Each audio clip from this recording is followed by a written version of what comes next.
Լավ, գնանք ամ, այսօրվա ամենալուրջ թեմային ու ամենապրակտիկ հանդիպող ու պետք է կող threshold tuning-ն էլ չնայած պրակտիկ երբ էլ մոդել ունենք threshold tuning-ի հարց է գալիս, բայց ոնց որ խնդիրների մակարդակով էլի, որ այս խնդրումը բավականին շուշուտ հանդիպում է, տվյալների դիսբալանսի խնդրումը։ Բավականին հաճախ նենց սյուժետների հետ ենք լինում, որ զրոների ու մեկերի պրոպորցիաները շատ տարբեր են։ Օրինակ բժշկական դոմեյնում է դա շատ-շատ տարածված, որովհետև կոնկրետ մի հատ ինչ-որ հիվանդությունը շատ-շատ ավելի քիչ տարածված է, քան առողջ լինելը օրինակ, էլի։ Կամ բան, ինչ որ եթե ֆինանսական աշխարհում ենք, որ կարա բան լինի, ինչ որ գործարքները անօրինական լինեն, այդ անօրինական գործարքները հիմնականում շատ ավելի փոքր տոկոս են կազմում բոլոր գործարքների, էլի։ Այդտեղ արդեն պետք է նայենք, թե ինչ մոդելներ ենք օգտագործում, որ ինչ մոտեցում, չասեմ մոդելներ, ինչ մոտեցումներ ենք օգտագործում, որ բան լինի մեր մոտ։ Այդ դիսբալանսի խնդիրը լուծվի։ Մի մոտեցում իրականում արդեն գիտենք։ Մի մոտեցում այն էր, որ ուշադիր ենք լինում նրան, թե ինչ մետրիկաներ ենք հաշվում, որ չխափնվենք։ Accuracy չենք հաշվում, որովհետև դիսբալանսի դեպքում accuracy-ն կարելի է տենց բռնել պատուհանից շպրտել միանգամից, print 1-ը կարա 99% ճշտություն ունենա, փոխարենը PR-ը ենք հաշվում կամ recall։ Հա, այդ մոտեցումը կա, բայց նաև դրանից ավելի լավ մոտեցումներ որպես ունենք երկու բան։ Մի հատը այնա, որ մեր տվյալները փոխենք, տվյալներում դիսբալանս ունենք, դենց անենք չունենանք տվյալներում դիսբալանս։ Երկրորդն էլ նա, որ այդ մեր training-ի process-ը, այսինքն տվյալների վրա մոդել սովորացնելու process-ը, անենք հաշվի առնելով մեր խնդիրը, մեր դիսբալանսի խնդիրը։ Այս իմբալանսի խնդիրը ընդհանրապես նաև նայա ժողովուրդ, թե տենց ձևակերպենք թեխի ընդհանրապես սա վատ բան, այնա որ երբ որ մենք մեր այդ բանը էմպիրիկ ռիսկը մինիմիզացնում ենք, մենք իրան մինիմիզացնում ենք ոնց որ բան, միջին ենք հաշվում բոլոր տվյալներին, ըստ էության մենք իրան ասում ենք, որ այս եթե լավերի համար լավ աշխատես, ուստեղ մենք գումար հաշվելու լինենք, դու շատ-շատ ավելի մեծ քանակություն ես ունենալու այդ գումարի հաշվարկի մեջ, ու դրա համար եթե սրանց վրա լավ լինես, այս սրանց վրա վատ լինելը կարա տենց ոնց որ լղոզվի չերևա ընդհանրապես, էլի։ Մենք այդ էմպիրիկ ռիսկի մինիմիզացիան անում ենք նենց, որ այդ majority class-ը, այդ մեծամասնությունը դառնում է ահավոր դոմինանտ։ Դրան բռնացնելու ենք ճիշտ մետրիկա անելով ու ըստ այդ մետրիկայի ընտրություն անելով, ինչպես նաև հետո threshold-ը նես դզելով, որ այդ minority class-ը, այդ փոքրամասնությունը բան լինի, ցեն նենց ընտրենք, որ փոքրամասնությունը կարողանա նորմալ պահի իրանել, մոդելը կարողանա փոքրամասնություն կլասի համար էլ իրան նորմալ պահի, բայց այս ոնց որ մեր ունեցած գործիքների, հիմա ուրիշ ինչ գործիքներ կարանք անենք, մի հատը դե բանի մակարդակով է, training-ի մակարդակով։ Մի ձև ոնց որ մոդելին բրթենք դեպի այն ուղղություն, որը մեզ կարևոր է, ըստեղ նման բան ենք անում, ինչ այդ threshold tuning-ի ժամանակ, երբ որ ասում ենք այդ expected cost minimization-ը, որ ուզում ենք անենք, այդ նա որ տանք քաշեր։ Ասենք, այս թող մեր մոտ լինի n-ը բոլոր տվյալները, n կան լինի այդ k դասի տվյալները ու մեծատար կան է բոլոր բաները, դասերի քանակը։ Կարանք այս ռիսկի մինիմիզացիան որ անենք, ըստ դասի իրան գործակից տանք։ Այսինքն եթե ինքը փոքրականակ դասից է, իր սխալանքը բազմապատկենք 10-ով, եթե այն լիքը հանդիպող կլասից է, իրան ոչ մանով չբազմապատկենք։ Այդ ձևով ոնց որ loss-ի մակարդակով արդեն փոքրամասնության վրա սխալվելը իր քաշը ավելի մեծանալու է ամեն, էլի։ Ուղղակի արդեն ոչ թե անում ենք էմպիրիկ ռիսկի մինիմիզացիա, այլ կշռված էմպիրիկ ռիսկի մինիմիզացիա, էլի։ Ոնց որ ոչ թե uniform ձևով ենք վերցնում, այլ արդեն ունենք կշիռներ։ Ուժով, սա միտքը դա է։ Այնտեղ scikit-learn-ի այդ logistic regressiա-ի բանում եթե հիշում եք, կար մի հատ class weight argument, որ կարող գրենք class weight հավասար է balanced, ինքը հենց սա է ուղղակի անում մեր մոտ, էլի։ Տալիս է կշիռներ ամեն մի դասերի։ Սրա պահն է, որ եթե մոդելը արդեն տենց լավ ընտրված է, տեսականոտ արդյունք կա, որ ինքը բավականին նման է նրան, որ ուղղակի threshold-ը փոխենք, Բայց եթե տենց ռեգուլարիզացիա բանման ունենք, տենց կարա լավ զգալի ուրիշ մոդել սա մեզ տան։ Մի հատ բան, որ պետք է հաշվի առնել, որ երբ որ տենց մոդելին կոնկրետ բրդում ենք դեպի minority class, այսինքն դեպի զրոներ ենք իրան բրդում, իրան կալիբրովկան էլ ավելի է անգնում, էլի։ Ու եթե մեզ կարևոր է դա, պետքա, եթե տենց բալանսավորված քաշ ենք տվել կլասերին, պետքա հետո կալիբրովկան ուղենք իրան։ Եթե կարևոր չկարանք չուղենք։ Okay, ստեղ էս մեր մոտեցումը էս քաշերի, սա ընդհանուր ոնց որ մեր երկչափ դեպքում մասնավոր դեպքեր, եթե մենք ունենանք տենց մի քանի տարբեր դաս, օրինակի համար լինի առողջ, հիվանդ ու բան, տենց կիսա-կիսա, հիմա հիվանդ մարդուն ասել, որ ինքը տենց կիսա-հիվանդ է, այդ ավելի քիչ էական է, քան թե հիվանդ մարդուն ասել, որ ինքը առողջ է, չէ՞։ Այսինքն ստեղ այդ մեր սխալանքները ունենում են ավելի բարձր քաշեր, ու մենք կարանք այդ կլասների քաշում այդ սխալանքները նորմալ մեջը տեղադրենք, սարքելով cost matrix կոչված բանը։ Ինքը մատրիցա, որ ուղղակի կազմված է տենց ինչ որ եթե k հատ դաս ունենք, կան k-ի մատրիցա ու j-կան ասում է թե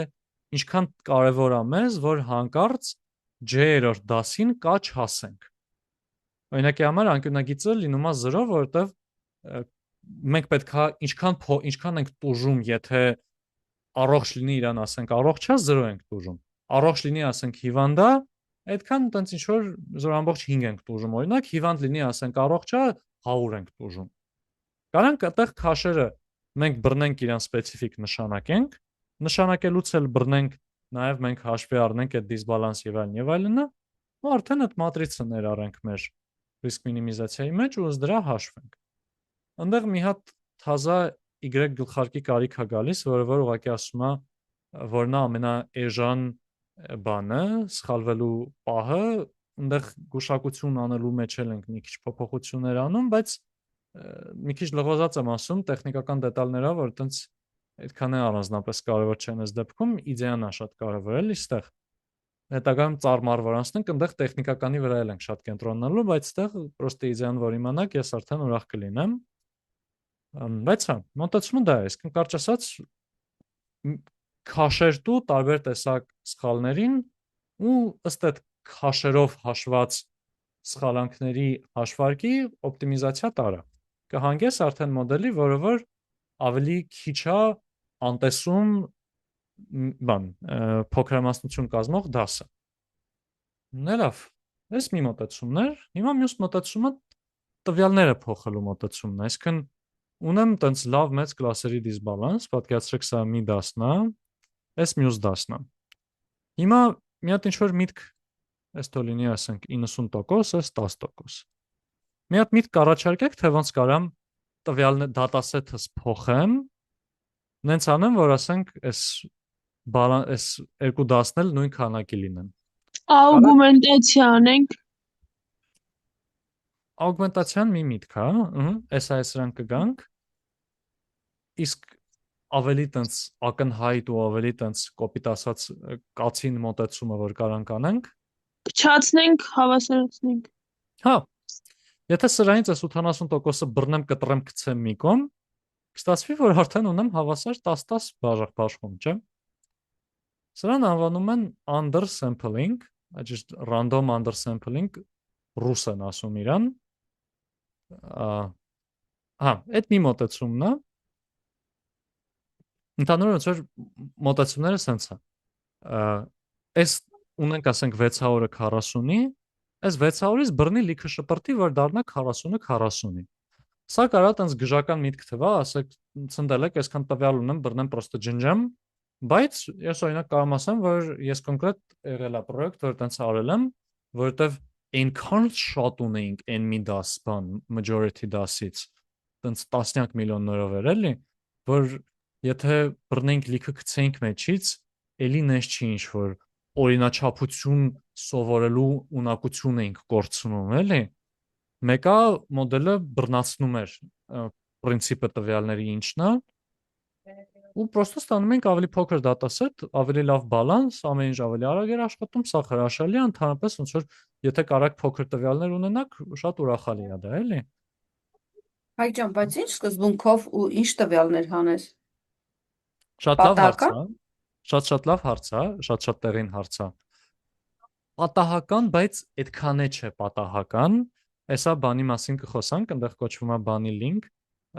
topic link է կոչվում։ Միտքը նա, որ եթե պետք է ինչ-որ բաներ շպրտես, նրանք շպրտի, որոնք որ տենց լավ լղոզված են այն մի դասի հետ, այսինքն այս եզրագծի վրայինները գցի։ Օրինակ սա ակնհայտ 0-յա, սա ինչ որ տենց եսի այս մեկերի արանքը հավաքված 0-յա, ավելավա սրան բռնենք գցենք, էլի։ Այդ տենց մի հատ մոտեցում կա։ Իսկ չեք կարա, այն ինչը քիչ է, այդ դրանից կապիրովկա անեք, Ահա, շատացնեք։ շատ ճիշտ է։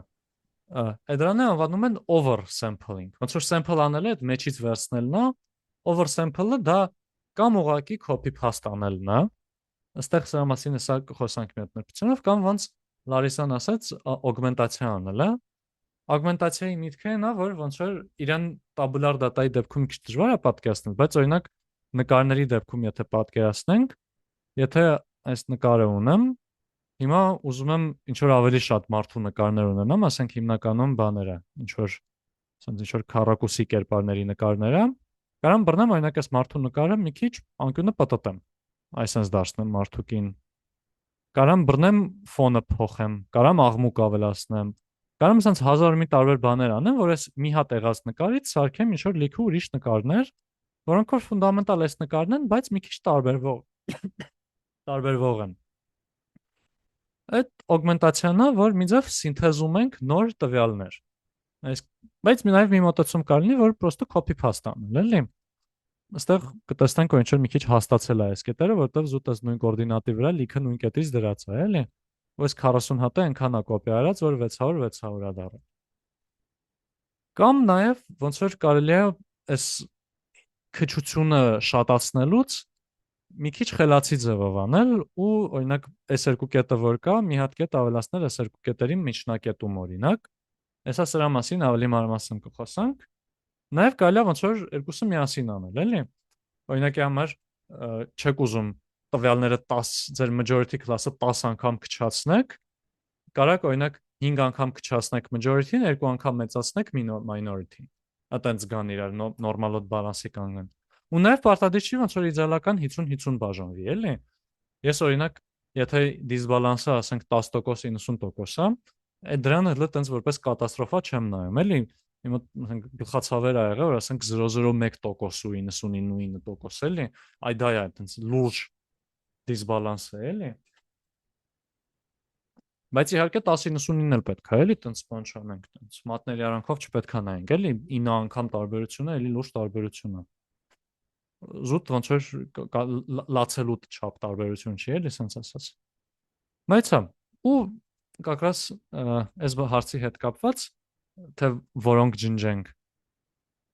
Տոմեկ լինքը ինքը տենց բավականին մաթեմատիկական սահմանում ունի, բայց իր իդեան ուղղակի է նա, որ բռնի հանի այն majority class-երը, որոնք որ գտնվում են տենց բանի հարևանության, minority-ների հարևանության։ Ստեղ օրինակ կհեռացնենք այս կետերը, բայց սրանց հանգիստ կթողենք։ Հա։ Այս ռուսը որ ասացի, այդ լրիվ random undersampling-ն է, ռուսը տոմեկ լինկով այդ ոնց որ ավելի խելացի undersampling-ն է, էլի։ Ո ժողովուրդ, իմիջը սրանք հազիվ արդեն բանից չեն գալիս, scikit-learn-ից չեն գալիս։ Այնտեղ imb-learn գրադարան կա մի հատ, դրա մեջից են գալիս։ Այդ լողոզված պահը ասելու դեպքում, լավ, ես հարց տամ ամեն դեպքում, էդի կարա լինի, որ եթե մի կետին ինքը տվել է, որ, չգիտեմ, 0.4 հավանականությամբ 1-ը 0.6 հավանականությամբ 0 է, ուրեմն այդ լողոզված ասելով այդ միտքն է։ Հա, չէ, ըստեղ կարևորը որ մենք ոնց որ դատայի մակարդակում են գործանում։ Այսինքն մոդել հələ չկա ընդհանրապես, գուշակություններ Հա։ չկան։ Մենք ուղղակի այս տվյալներին ենք նայում ու ըստեղ իրականում վերցնում ենք նրանք, օրինակ, եթե այս մի հատ ինչ-որ ունենք այս կարմիր կետը ու իրան ամենամոտիկ հարևանը կապույտ կետն է, նշանակում է այս կապույտ կետը ինչ-որ լավ տեղ չի գտնվում, էլի, այս կարմիրի հարևանը պետքա կարմիրները լիներ, կապույտների հարևաններն է կապույտները լիներ։ Այդ իմաստով լղոզված էլի, որ ինչ որ Հա, այսինքն այդտեղ մի եզրակ հատ էլ ոնց որ այդ KNN-ի նման ինչ-որ բան պետք է անցկացնեք, որ տեսնեք որն է ում մոտիկ ավելին գնում։ Ուզում եմ տենց տեխնիկական հասկանամ, էլի, հա սենց նկարը ոնց որ հասկանում եմ այդ միտքը, բայց գործնականում ոնց է հասկանալու այդ մոտիկը հեռուն այդ ամեն ինչը, էլի, կամ ոնց ասեմ, երկչափ տարածությունում էլ որ գծես, հա, ոնց որ տեսնում ես, օքեյ է, բայց ասենք հաստատ բազմաչափ տարածությունում դու էսի չես տեսնում, չէ՞։ ու այդ K-ն լաստիկ, ըստ այնցան ոնց որ 1 N-ն ենք անում, էլի, առաջի ամենամոտիկ հարևան։ Զուտ Հա, այդ դիստանցիաների սկզբունքով։ մատրից ենք հաշվում, Ուհ, նայում ենք, եթե այն կարմիրները ում ամենամոտիկ կետը կապույտ է, իրանք արդեն ոնց որ դառնում են այդ տոմեկ link կոչված է, էլի, տոմեկի միավորում կոչված է, հմ, ու այս սրանց մեջից majority-ին գցում ենք մի կողմ։ հա, Այսինքն всё սրանք հասկացա։ սաղ օքեյ են, սրանք արդեն Հա, այսինքն այդ հեռավորության այդ իմաստով է գալիս այդ ամեն ինչը։ հա։ Ինչ որ տենց Հա, սուպեր վաու իդեա չկա, ու նաև ոնց որ սրա հետ եկող լիքը խնդիրներ կա, էլի։ Օրինակ այդ բարձրաչափ տարածությունում դիստանցիայի իմաստ կորցնելը եւ այլն, բայց ոնց որ երբ որ հիշում ենք, որ սրան համատում ենք լրիվ յաբախտիի հետ, ինքը արդեն իր հաշվին դառնում է ոնց որ ավելի լավ մոտեցում, էլի։ Հա, ես շատ լավ որ ասացիք, որովհետեւ իրականում բան էս պահը, որ դատայի մակարդակով ենք սա նայում, այս պետք է մի քիչ ավելի լավ акցենտ դնել սրա վրա։ Պետքա միշտ չեմ սիրում, որ գրաֆիկները առանցքներ չեն ունենում, բայց այդտեղ կլոդի վրա չեմ ջղայնացել, որ առանցքներ չի դրել։ Ախի Y դրեցի, Y-ը կմտածեք գուշակությունն է։ X2, X1։ Այսենց արդեն ավելի օքեյ կլիներ։ Այս undersampling-ը, oversampling-ն էլ այդ augmentation ինչ որ խելոք ձևով նոր տվյալներ ստեղծել բաման, դրա մասին տաբուլյարի դեպքում շատ ճկունություն չկա, բայց մի քիչ հետո հեսա կխոսանք։ Այստեղ մի հատ նշում, որ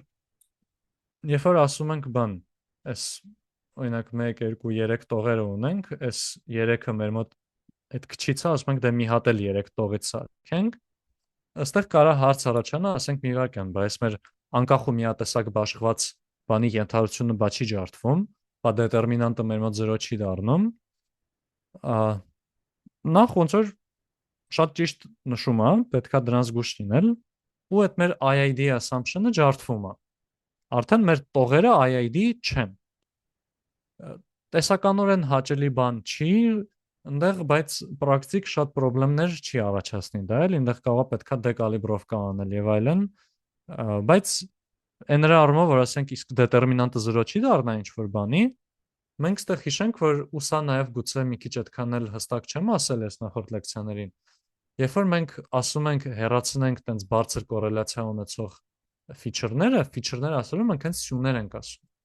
Այսինքն մեզ կարող է ոնց որ երկու սյուն լրիվ նույնը չլինի,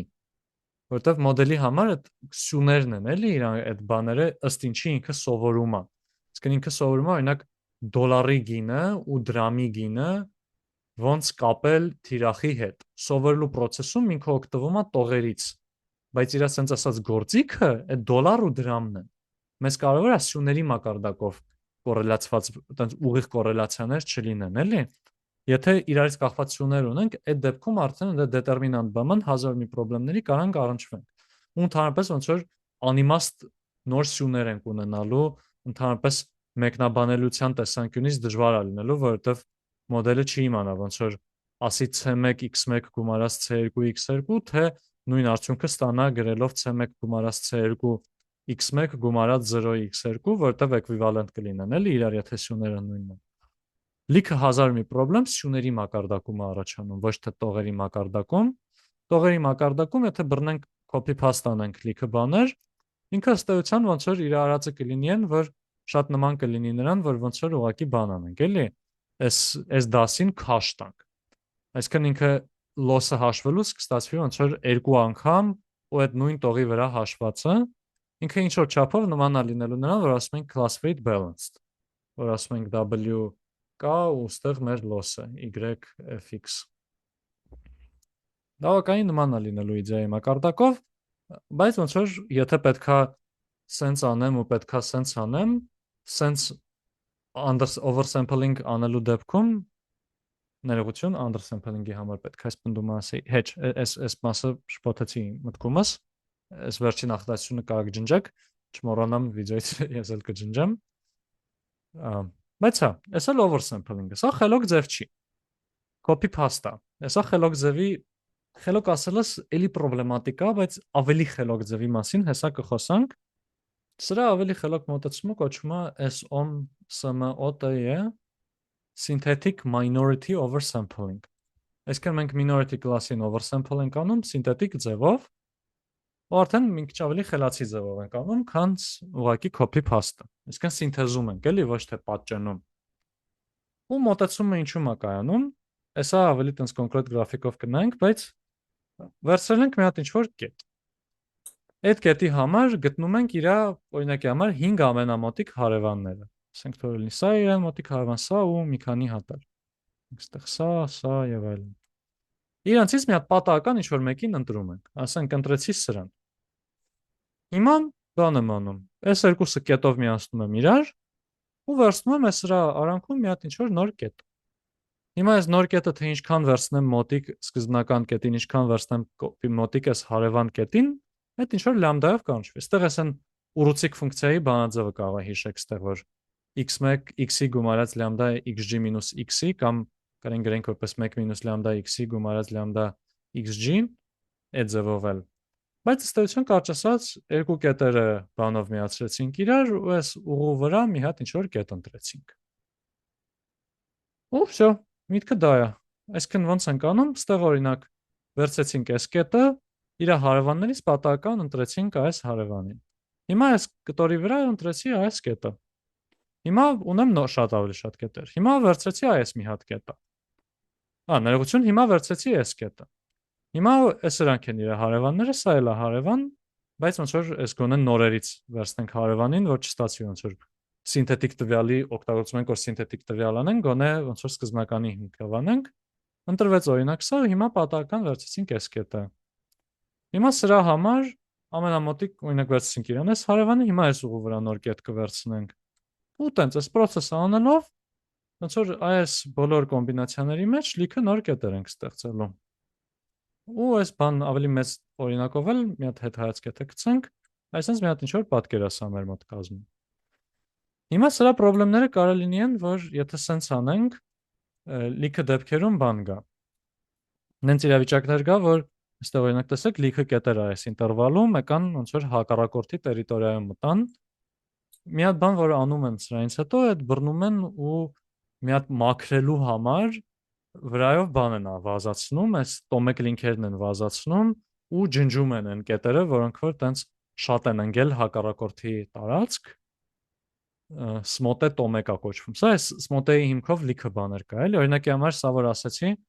այդ ինչ որ երկու կետերի մի հատ ինչ որ գումար ենք վերցնում, լամդա x1 1 մինուս լամդա x2։ Հիմա եթե ստեղ էս x1 x2-ը լինի օրինակ գույն կարմիր ու գույն կանաչ, սրա համար արդեն չենք կարող անենք։ Այսինքն սա աշխատում է թվային տվյալների համար, կատեգորիաների համար կա SMOTE C categorical-ը, SMOTE NC համ նումերիկ, համ կատեգորիկների համար, տենց ոնց որ կարճ ասած էլի խառը տարբեր ալգորիթմներ կա, որ տարբեր հարցեր լուծում են ինչ-որ իրենց ձևերով։ Ոչ մեկ իդեալական չի, բայց ամեն ինչը ավելի լավ է, քան լրիվ յաբախտին, էլի։ Հա, ու սա գալիս է մեր մոտ imblern կոչվող գրադարանից, imblern get oversampling import SMOTE, ու ստեղից էլ է կարելի խողովկաշար ներմուծել, որ խողովկաշարը դնենք մեր բանի մեջ, ընդհանուր process-ի մեջ, որ training-ի վրա մենակ անենք, դա testing-ի վրա չանենք եւ այլն, ոնց որ սաղ այդ բաների պահը, overfitting-ների պահը պետքա էլի զգուշ լինել, էլի ամենտեղ, ներողություն overfitting չէ, data leakage-ների պահը, էլի test-ը օգտագործել training-ի process-ներում եւ այլն։ Մեկ էլ ընդհանուր որպես մոտեցում հաճախ եթե բան անել, օրինակ ուղղակի threshold-ը փոխելը արդեն մեր խնդիրները լուծում է, կարանք այդքան էլ չխորանանք բան անել, էլի բռնել փորձել այս դատայի հետ կապված հարցերը լուծել։ Բայց եթե նենց ալնում, որ մոդելը ուղղակի այս minority-ին բռնում անտեսում է, այդ դեպքում արդեն պետքա դատան փոխենք, էլի, այսինքն երբ որ մեր մոդելը արդեն պատրաստ է, ինքը կարա անուղելի լինի, էլի, որովհետև արդեն լրիվ իգնորել է այս բաց բան minority class-ի արդյունքները, էլի։ Այսինքն չի կարա մոդելը չի կարող օրինաչափություն դուրս բերի minority region-ից, Կամ օրինակ ռեգուլարիզացիա ենք օգտագործում, ռեգուլարիզացիան այդ minority-ին բռնում ավելի շատ է խփում, տակը majority-ի վրա է ըստեյության, ոնց որ դառնում է համարյա մի դասանի կլասիֆիկացիա անել եւ այլն եւ այլն։ Տես բաներից պետքա զգուշ լինել, նաեւ պետքա տես բաները պետքա հաշվի առնել, իսկ պետքա զգուշ լինել երկու բանից։ Առաջինը էական, երկրորդը դե ոնց որ կալիբրացիայի մասին արդեն շատ եմ ոնց որ խոսացել։ Մի բան որ պետքա զգուշ լինել այդ leakage-ն է, տվյալների արտահոսքը։ Պետքա այդ resampling ամեն ինչը մենակ training տվյալների վրա արվի, էլի։ Այնտեղ հետո գնահատելուց cross validation անելու փոխարեն պետքա անել stratified cross validation, որն այս չստացվի մեր fold-ը պատահական լինի լրիվ majority class-ը ու լրիվ արանքից կորի է 0-ն, ստացվի չենք էլ տեսնում թե մոդելը ոնց է աշխատում իր վրա։ Այդ մի հատ բան որ պետքա զգուշ լինել։ Așa leakage-ին պետքա միշտ զգուշ լինել, էլի։ Կարող է իրականում մի հատ slide-set հետագայում ունենանք, մի հատ leakage-ը վերհիշենք, նորից իմի բերենք, թե սա problem դեպքերում երբ կարող առաջանա։ Հա, մի հատն էլ բանն է, այս կալիբրացիան, որ կալիբրացիայից գցում է, ուստեղ օրինականն է, թե ոնց է այս smooth-ն բռնել ու բան արել, էլի, այտենց մոդելին դարձրել շատ ավելի overconfident, ու հա, գցել իր կալիբրովկան, հիմա կալիբրովկան եթե կարևոր է, օքեյ, եթե կարևոր չի, ավելի օքեյ։ Բայց հա, մի խոսքով, ավելի լավ է սկսել ճիշտ մետրիկա ու տենց նորմալ disaster threshold ընտրելով, եթե դրանով տեղ չհասնենք, եթե կարանք օրինակ class weight գրենք, ընտիր class weight-ը նշենք, տեսնենք դրանով ինչ է ստացվում, եթե դրանով է չենք բանանում, արդեն գնանք այդ resampling-ի մոտեցումներին, ու եթե կարանք մեզ թույլ տանք, մի ձև բան անենք, ոնց որ այդ minority data-ն խելացի ձևով շատացնենք, էլի։ Հիմա դա կլինի գնալ ինչ որ նոր տվյալներ քաշել ինչ որ տեղից կամ նկարները խելացի ձևով բան անել, օգմենտացիա անել, շատացնել եւ այլն, չգիտեմ։ Բայց հա ծառերը sense բաների հետ կապված մեկ էլ մի քիչ օգնում են, բայց թե ինչ բան են ծառերը, այդ հաջորդ լեկցիային ենք անցնելու, դրա համար հիմա շատ չանդրադառնանք։ Ես մի հատ հարցնեմ, բայց մի քիչ տենց կարող է դուրս լինի թեմայից։ Ոնց որ ես որ մոդել եմ train անում, threshold-ը բարձր էի դրել, ու իր confidence-ը լավ ոնց որ ցածր էր դուրս գալիս ու predict չէր անում, բայց որ threshold-ը իջացրի, confidence-ը ցածրով predict էր անում, ոնց որ ճիշտ էր անում, պրոստը confidence-ը ցածր էր։ Ինչա confidence-ը։ Ինչ Confidence-ը ինչի մասին եք, մի հատ նույն edge-ի վրա լինենք, էլի։ Հա, ոնց որ կլասիֆիկացիա կարելի է ասել մոդելա, որ ինքը ճանաչում է նկարներով, ասենք 7 հատ կլաս կա, ինքը 7 հատ կլասից մեկի պիտի ընտրի, ոնց որ իր confidence-ը լավ ցածր է լինում, բայց որ նայում եմ, ասենք ցածր confidence-ով ինքը ճիշտ է, ոնց որ կանխատեսում, Հենց confidence-ն է էլի հարցնում, թե confidence-ը accuracy-ն է, ինչ որ մետրիկային եք ասում որպես confidence թե ինչ էլի։ ընդհանուր ոնց որ մոդելը վստահ չի իր կանխատեսման մեջ։ Այսինքն գուշակած արժեքները confidence-ը այդ ոնց որ գուշակությունների մասին եք։ Հա, Հա, օքեյ։ Հիմա հասկացա ինչ իմաստ եք, մի հատ որ խնդրեմ ընդհանուր նույնս բան կանեք, այսինքն հա, threshold-ը։ այսինքն threshold-ի հետ է կապված խնդիրը, թե ինչ անեմ էլի, որ ինքը confidence-ը ցածր է ստանում, threshold-ը բայց որ շատ ցածր ստա, մնացած դեպքերում արդեն լավ չի լինի, որովհետև ինքը շատ ցածր confidence-ով կարա սխալ բան անի, երբ որ ես դասերը շատացնեմ, բայց կոնկրետ այս պահին ինքը confidence-ը ցածր է լինում, բայց մեծամասնությունը ճիշտ է կանխատեսում, էլի, այդ խնդրի հետ ոնց կարելի աշխատել։ Confidence-ը ցածր է լինում։ Confidence-ը եթե գուշակություններն են, իրանք արդեն ֆիքսած սառած են, չէ՞, եղած մոդելի համար, այսինքն ինքը չի փոխվում։ Չէ, չի փոխվում, ոնց որ այդ մոդելը քաշած է ու դրա համար պրոստը prediction-ի կոդ է գրած, ինքը չի փոխվում։ Հա, այսինքն բան, ուղղակի եղած մոդել եք օգտագործում։ Նես չի ինչ որ Չէ, training։ մոդելը ես եմ սարքել, ուղղակի ոնց որ collab-ով եմ սարքել, որովհետև համակարգչից վրա այդքան բան չկար, ու collab-ի սարքած մոդելը համակարգչից վրա բան եմ, predict եմ անում, ոնց որ աշխատացնում եմ։ Օքեյ, ու ու փորձում եմ։ այդ մոդելի համար threshold-ը փոխելով չեք կարող լավ արդյունք ստանաք մեկը։ Ճիշտ հասկացա՞։ Ոնց որ threshold-ը բարձր եմ դնում, ասենք ինչքան, ասենք 0.7 եմ դնում, ինքը չի կանխատեսում, որովհետև իր confidence-ը շատ ցածր է։ Փորձեցի threshold-ը իջացնեմ, կանխատեսումները սկսեց, ինքը ցածր է իր confidence-ը, բայց մոտավոր ճիշտ է, մեծ մասը կանխատեսում էլի։ Չի կանխատեսում նշանակում է կանխատեսում է որպես 0, չէ՞։ Ոնց որ նենց եմ դրել, որ confidence-ը եթե ցածր լինի threshold-ից, ինքը ցույց չտա, այսինքն եթե վատ լինի իր վստահ չլինի, ցույց չտա, բայց որ threshold-ը արդեն իջացնում եմ, ինքը confidence-ը ցածր է լինում, բայց մեծամասամբ ճիշտ է կանխատեսում։ Okay, լավ, ես առաջի բանը այդ իրավիճակում որ կնայի, այդ բան կանեի։ Կգծեի բաշխումը բաների, գուշակությունների, score-երի, ձեր տերմինով ասած confidence-ների բաշխումը։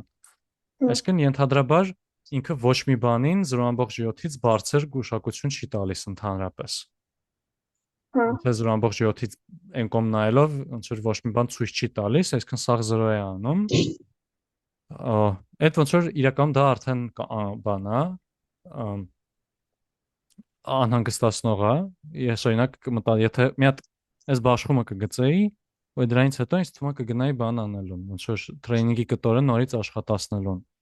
Այնտեղ ինչ որ հիպերպարամետրեր կփոխեի բանման, որ իդեալական դեպքում ոնց որ բաշխումը ինչ որ ավելի sense մոտավորապես sense ինչ որ տեսք պետք է ունենա, էլի։ Այսինքն ինքը համ ունենա հստակ 0-ներ, համ ունենա հստակ 1-եր, համ էլ արանքը լցված լինի։ Հիմա ձեր մոտ ոնց հասկացա, ավելի շատ ինչ որ sense վիճակ է մոտ, էլի։ Հա, եթե իրոք այսպես է, ուղղակի բանը։ Ոնց որ այս threshold դզելը ինքը կարա մոդելին ինչքան հնարավոր է օգնի, բայց եթե մոդելը արդեն այնպես վիճակում է, որ իրեն մաքսիմալ պոտենցիալ լավագույն արդյունքը էլի լավը չի, threshold-ը փոխելը իրեն չի փրկի, էլի պետք է արդեն մոդելը փոխվի։ Հա։ Որս։ Ու կարակ բան, եթե կուզեք կարակ բան անեք, ուղարկեք տենց ինչ որ բաներ անձնական բանով կամ թեկուս այդ բանով ավելի հետաքրքիր կնի հենց ալիքով, որ ուրիշներն տեսնեն։ Այդ դեպքի համար ինչ որ ավելի մանրամասն բաներ փորձեմ ասել, էլի։ Սա ուղղակի առաջի ինստինկտս է ասում, էլի, թե ինչ կանեի։ Հա, ես իրականում փորձել եմ մի քիչ այդ մոդելը փոխեմ, իրեն ավելի լավացնեմ, որ ձեր ասեցիք հիպերպարամետրերը, մի քանի անգամ փորձել եմ learning rate-ն եմ փոխել, նեյրոնային ցանց ենք էլի, նեյրոնային ցանց կառուցվածքն եմ փոխել, բայց էլի confidence-ը շատ բարձր չէր լինում։ Կարող է բանը կանում, կարող է շուտ եք ստոպ տալիս տրեյնինգը։ Այսինքն դուք այնտեղ տեսնում եք, որ լոսը զուգամիտի ինչ որ բանի։ Ինքը ոնց որ գնում է շատ չի բարձրանում իրականում accuracy-ին, որովհետև բավականին, ասենք, բարդ է իր համար, ժեստերն է տարբերում, ժեստերի լեզվի մոդելը։ Ինքը դեռ սկզբնական վերսիան է, բայց ոնց որ մի քիչ իր համար բարդ է, ես հասկանում եմ, որ accuracy-ն այդքան չի բարձրանալու, լոսները, ասենք, իջնում է 0.5 ու փորձում եմ այդ մոդելը լավացնեմ, որ ոնց որ ինքը ավելի լավանա, բայց շատ այս պահին մոդելը accuracy-ն 0.7-0.8 է լինում մաքսիմումը, ոնց որ այդ մոդելով փորձում եմ անեմ, իր confidence-ը ցածր է անում, հա, բայց ինքը ոնց որ ցածր confidence-ով ճիշտ է կանխատեսում մեծ մասի, ես դրա համար եմ ասում, էլի։ Հա, օքեյ, այդ օրինակ որ accuracy-ն 0.7-ը այդ կակրաս լավ օրինական նրա, որ բան, ոնց որ այդ ոչ մի բան չի պատմում, այսինքն կարա ֆանտաստիկ լինի, կարա շատ վատ լինի, կախված տվյալների բաշխումից, բայց նրա հետ կապված որ ասում եք accuracy-ն չի բարձրանում, այդ դրանից էլ իմ առաջին ինստինկտը նա է, որ մոդելը որ բան, ցանցը փուճուր է։ Այսինքն ինքը այնքան պարամետր չունի, որ այնքան ճկունություն ունենա, որ կարանա այդքան դժվար խնդիրը մոդելավորի։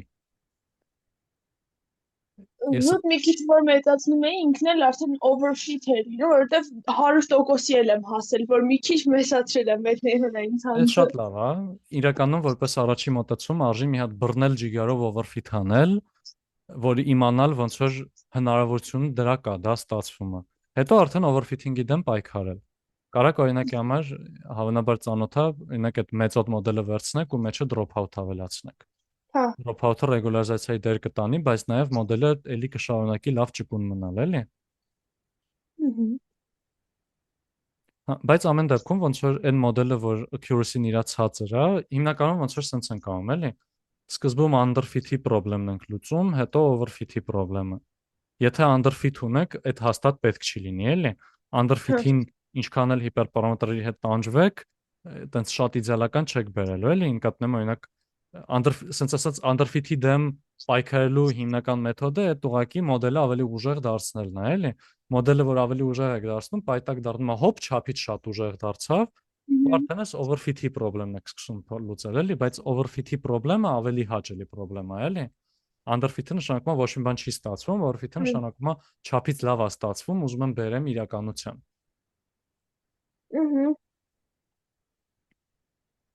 Հա։ Շատ բարի։ Մերսի շատ։ Հա, ձեզ